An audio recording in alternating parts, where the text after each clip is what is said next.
So, Jarvis Green, I wanted to welcome you on our show, Sports Talk on the Success Table, and get it all started with, how did you get involved with football as a kid? So I started playing in the seventh grade. I was never the biggest kid in the classroom. I guess a gifted athlete. My first year of football, I quit seventh grade. So my mom never had it like in Pop Warner. She never had it in Major League Football.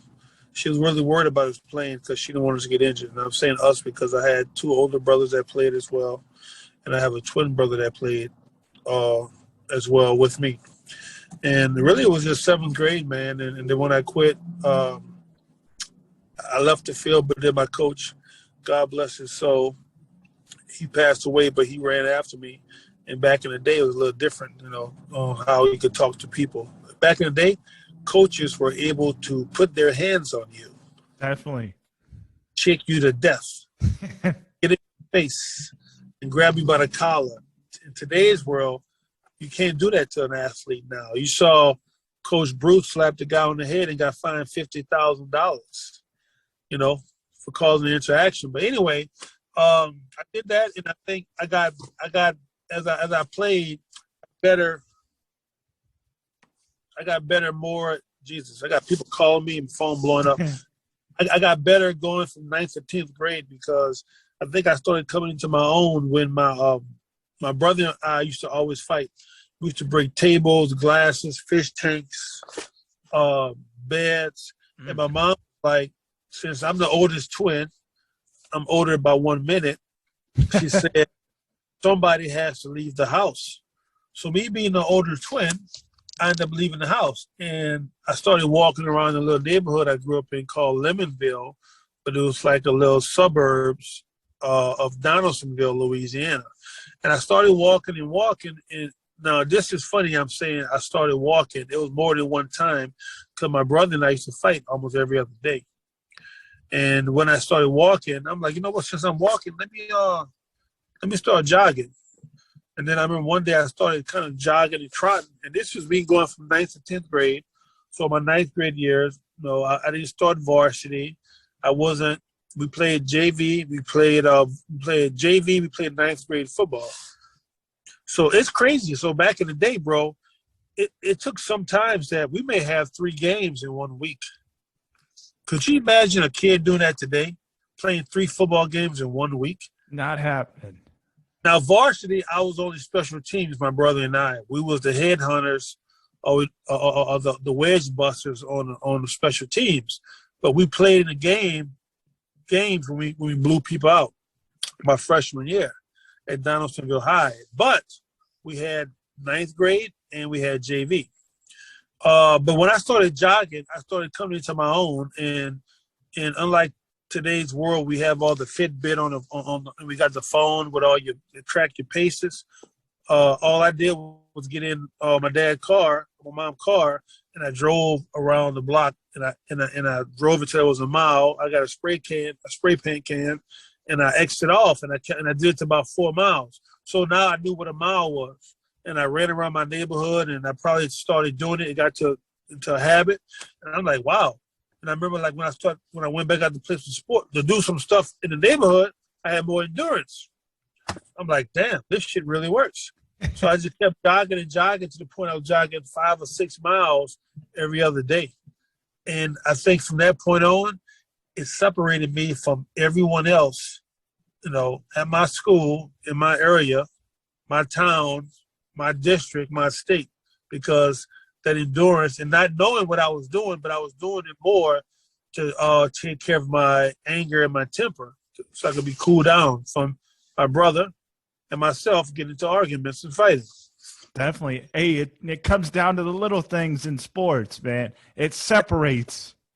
It does, man. That's what it is. You're right. And a lot of people, I think, they forget that Wayne Gretzky, Michael Jordan, Cal Ripken, all of these greats, Bo Jackson, whoever's your superhero as football, basketball, soccer, tennis, volleyball, hockey, they think these guys and these girls wake up and are superstars.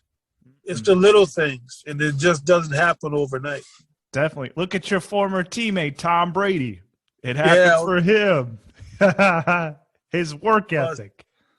yes, work ethic is everything, man, in sports. Now, I mean, you may have some serious injuries that happens. That's part of the game. But if you could stay safe and away from serious injuries, you can play a long time.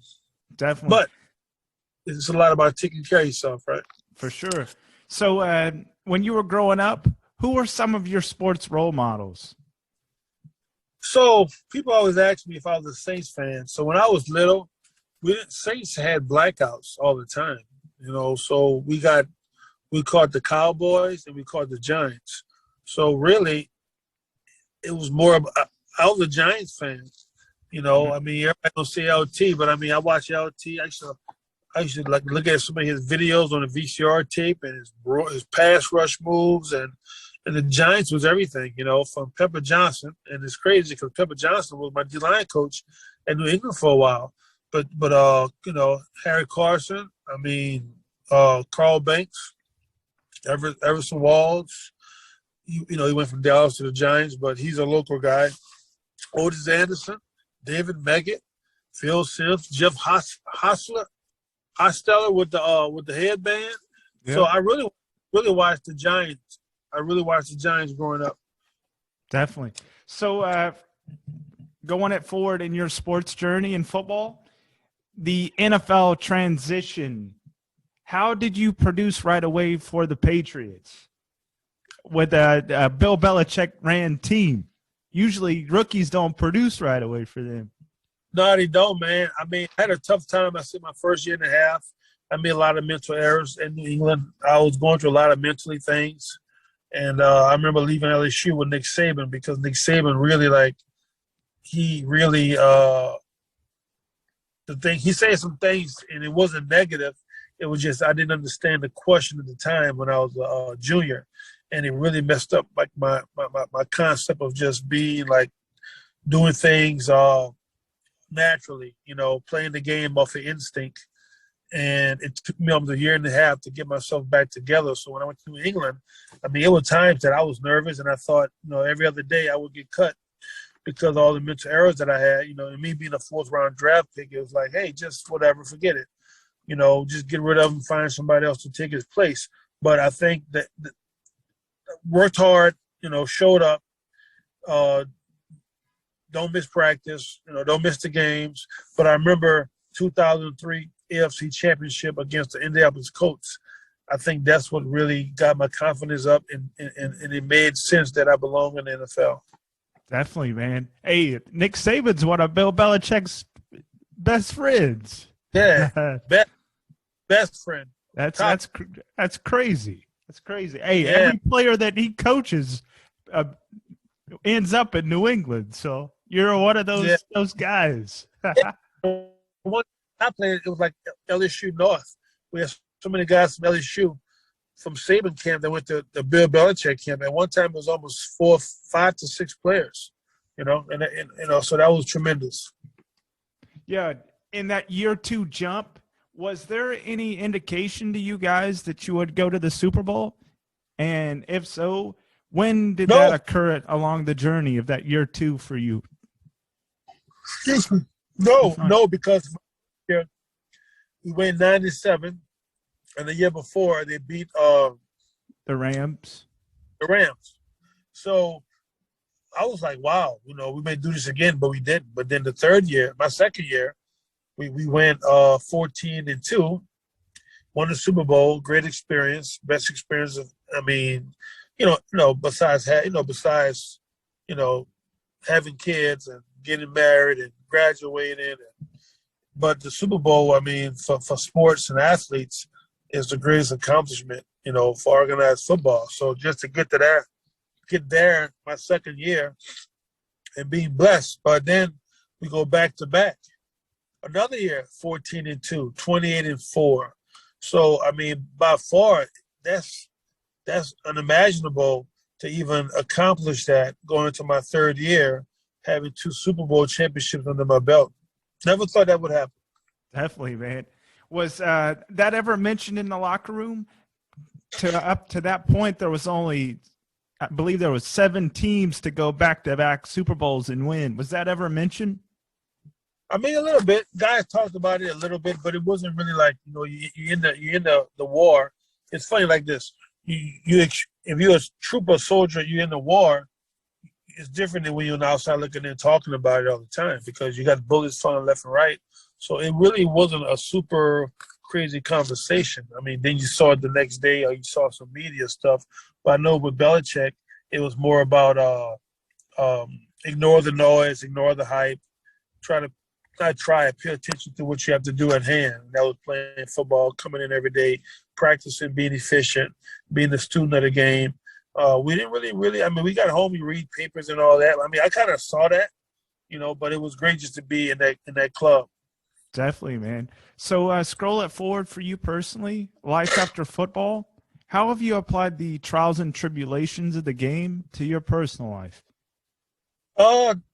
Adversity, that's always the word, and people going, oh, wow, all athletes used to saying the word adversity. I'm like, give me another freaking word, I think it's more about just not giving up, and everybody say that again about athletes, but that's for everybody in the world, not giving up, working hard. And I think coming from a team like New England, but also remembering that it's a team, it's no I in team, it's we work together. So I took a lot of my experiences, ups and downs, and brought them to the business world. In my business world, I mean, I had some great years. I'm talking about great years, and millions of dollars. And some years I didn't have great years, and working with different customers and working with corporate America companies, with my seafood company, Ocean's 97. But I mean, at the same time, I learned so much, and working with international companies, buying, sell, trade, and football has just done a lot for me, and also playing with the Patriots, it helped me, and it taught me how to be patient, and they always got this thing about the tortoise and the hare, and the turtle, the turtle won the race, so I mean, I'm 42 now. I mean, I still feel great, still feel young. I have my Ocean 97, but also I have my new company that we launching, which is called Chefs to You. And it's more like those other big food apps, but it's different because it's more detailed. It's more about the chefs. It's more about the chefs having their own brand, BYOB, be own brand, but also we doing something that's never happened before. That's working with Simon Property Group, the largest mall company in the world. I mean, in the United States, but working with a food tech company. But let me go back to that. But football has taught me a lot about perseverance, adversity, working hard, getting through things, and keeping your head up and always moving forward. Definitely. Well, my next 2 questions for you, Jarvis, are Patriot related, and they're brought to you by B&D Sports Media. How can the Patriots regain their dominance in 2022? They have a young team. A lot has happened. Macaroni Jones, I mean, he showed great as a rookie. I think he's going to be fine. I know Billy's not done yet. Squeezing all the vinegar, out of the turnip, the vinegar, the blood of the turnip. And I think they're going to be okay, man. Off season coming up, so it's going to be good for them to really just get the right people, the right players for the organization to be successful again. But they're going to have a chance. But right now, the tables have turned. I think in the AFC East, you have to go through Buffalo these days. For sure, man. With the draft coming up, what are their biggest needs coming into the draft, you believe? I mean, to be honest, bro, I really don't know. I mean, I go to the games and all, but I do a lot of ambassador stuff, with the team and charity things. So I don't really know. If anything, you always got defense. You always got to protect your quarterback. And then I think, you know what? Think about it. I think the running backs we have now, some of them did very well towards the end of the season. We need to find that one dominant running back. Remember when we had Antoine Smith? Remember when we had Corey Dillon? I mean, Kevin Falk was a third piece utility back that did everything. He should have played even more. All the records that he accomplished. That's like the Kevin Falk as well, Hall of Fame guy. But I think he need a dominant running back. And I ain't talking about a 5'8". I'm talking about like a 6'1", 6'2", just a mauler. to pound them because they have a decent offensive line, and that would really help the quarterback, Macaroni Jones. That you can have a good running back in the side, a guy that you give the ball to, you know he's going to get 4 yards. They have Stevenson. Stevenson came on for him real good from Oklahoma. He did great. We just need a back that can play 16 games and stay consistent and not get injured. Hey, that's hard to come by, man. Running back is the toughest position to evaluate. I mean, it is, but I remember we had Corey Dillon or Antoine Smith. These guys was always banged up, beat up. I'm talking about beat up, bad. But they was there on Sunday. Definitely. Hey, R.J. Redmond was another one. Yeah, he was. Running backs. Yeah, he was really good too. Yeah, he was, RJ. I remember RJ. I like RJ. Miss RJ. Good times back in the day. Blessings. Well, Mr. Jarvis Green, it's been a blessing. 2-time Super Bowl champion. And I wanted to leave you on this. Where can my audience find you on social media and all your platforms? Well, it's crazy these days. I remember it was just MySpace. It got 4 or 5 now. I mean, with Facebook, Twitter, LinkedIn, Jarvis Green, Instagram, the real Jarvis Green. And then also we got Chef to You on Instagram, Facebook, Twitter, TikTok as well, Chef to You. And on LinkedIn, Chef to You, Jarvis Green. The real Jarvis Green on the Instagram. Sounds good, Jarvis. It's been a blessing to have you on our show, and we'd welcome you back